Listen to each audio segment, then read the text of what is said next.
Baik, saya akan menjelaskan materi yang pertama, yaitu materi ketiga tentang pendidikan dalam Islam. Seperti yang kita ketahui, pendidikan merupakan aspek yang sangat penting dalam pembangunan peradaban manusia, termasuk dalam konteks Islam, seperti yang telah ditegaskan dalam hadis riwayat At-Tirmizi yang berbunyi, "Thalabul ilmi faridatun ala kulli muslimin", yang artinya menuntut ilmu wajib bagi kaum muslim.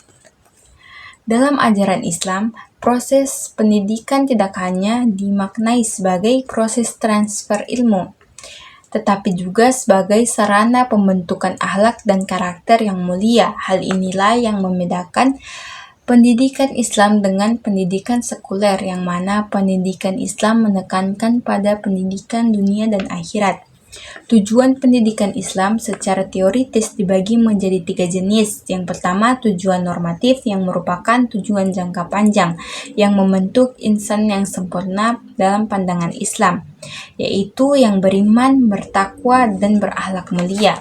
Selanjutnya yaitu tujuan fungsional yang menyesuaikan dengan kebutuhan sosial dan nyata agar peserta didik mampu berperan secara aktif dan bertanggung jawab dalam masyarakat.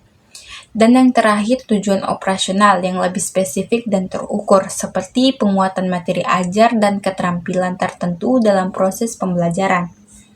Konsep pendidikan dalam Islam menurut Al-Quran dan Hadis. Konsep pendidikan dalam Islam menurut berdasarkan Al-Quran dan Hadis tidak hanya mengajarkan ilmu pengetahuan, tetapi juga membina kepribadian moral peserta didik. Pendidikan Islam berbeda dari pendidikan sekuler karena menekankan keseimbangan antara dunia dan akhirat. Metode pendidikan Islam disusun berdasarkan pemahaman bahwa manusia memiliki 2 dimensi, jasmani dan rohani, serta perlu dideteksi dengan metode yang memperhatikan aspek keagamaan dan psikologis. Hal ini mencangkup penggunaan pendekatan yang sesuai dengan usia dan karakter peserta didik.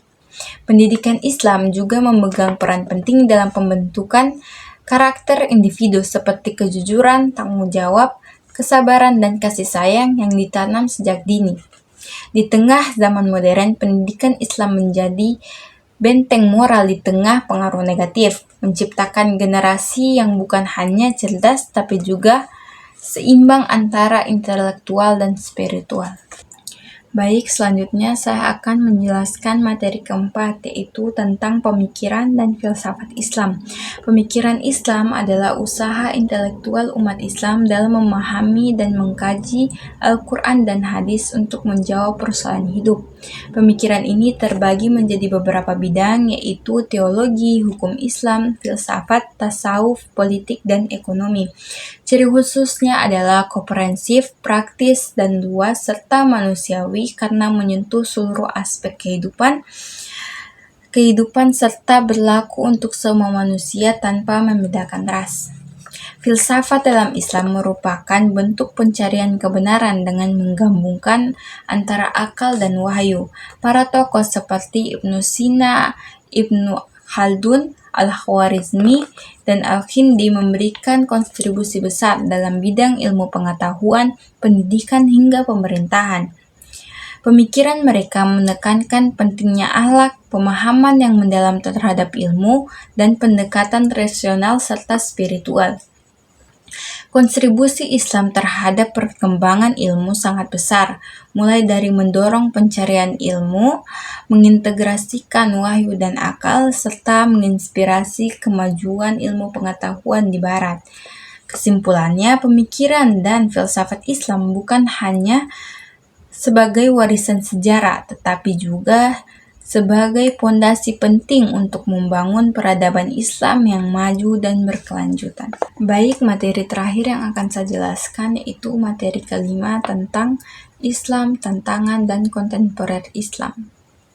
Di era kontemporer saat ini, Islam menghadapi berbagai tantangan modern, seperti isu hak asasi manusia, pluralisme, kesetaraan gender, perkembangan teknologi, dan pengaruh budaya Barat. Dalam hak asasi manusia, Islam sangat menekankan pentingnya keadilan, kebebasan, dan penghormatan terhadap martabat manusia. Prinsip ini ditegaskan dalam Al-Quran Surah An-Nahl ayat 90 yang artinya, sesungguhnya Allah menyuruh berlaku adil dan berbuat kebajikan, memberi kepada kaum kerabat dan melarang dari perbuatan keji dan kemungkaran, serta permusuhan. Dia memberi pengajaran kepadamu agar kamu dapat mengambil pelajaran. Terkait pluralisme dan toleransi, Islam sangat menjunjung tinggi kebebasan beragama dan menolak segala bentuk pemaksaan dalam hal keyakinan. Hal ini ditegaskan dalam Al-Quran Surah Al-Baqarah ayat 256 yang artinya, tidak ada paksaan dalam menganut agama Islam. Sungguh telah jelas jalan yang benar dan jalan yang sesat. Siapa yang ingkar kepada Tauhid dan beriman kepada Allah, sungguh telah berpegang teguh pada tali yang kuat yang tidak akan putus. Allah Maha Mendengar lagi Maha Mengetahui. Dengan dasar-dasar tersebut, Islam mampu menjawab tantangan zaman modern secara bijak. Tantangan globalisasi, media sosial, dan pengaruh budaya barat dapat dihadapi dengan memperkuat pendidikan Islam yang inklusif, memperbarui metode dakwah yang relevan, serta membina generasi muda agar tetap teguh dalam nilai-nilai Islam, namun tetap terbuka terhadap dinamika duniawi atau dinamika zaman. Maka Islam bukan hanya ibadah ritual, tetapi juga solusi moral dan sosial untuk kehidupan kontemporer.